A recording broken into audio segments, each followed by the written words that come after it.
చూసిరు కదా ఖమ్మం జిల్లా వెలుగుమట్ల గ్రామం పరిస్థితి ఇది.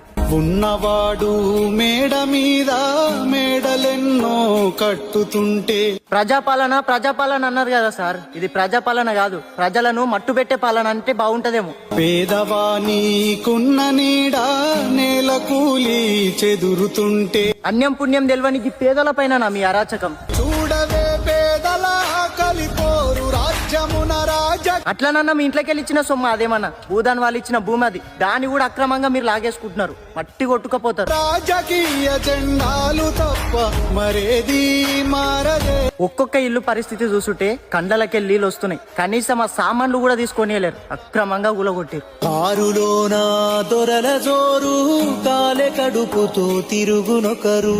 పెద్ద పెద్ద జమీందారుల నెత్తి మీద కొట్టి తినుండ్రన్నా తప్పులేదు, కానీ ఈ పేదోళ్ళ పొట్ట మీద కొట్టకుండ్రి, బాగుపడరు, ఎప్పటికీ బాగుపడరు. మధ్య తరగతి మనిషి బతుకు దవాఖానలో దహన. ఈ ఇండ్లు కూలిపోయిన వాళ్ళ బాధ చూడాలి, ఒక్కొక్కరి ఏడుపు వర్ణనాతీతం. సార్ కనీసం ఉన్న రేకులు కూడా పీకటే ఎందుకు సార్ చెప్పండి, ఉన్నాయి ఉంచి రాదండి అయ్యా. ఈ ప్రభుత్వం మాకు ఇదేనా ఇచ్చేది గిఫ్ట్లు? ఒక్క హోటల్లో పనులు చేసుకొని బతుకుతాను, ఆ గుట్ట మీదకి వచ్చిన కాలం నీళ్లు లేకపోతే అలాంటి ఫోన్లు ఉన్న వాళ్ళు బతులాడితే ఇచ్చుకుంటున్నాను. ఎంత కోసం ఇది.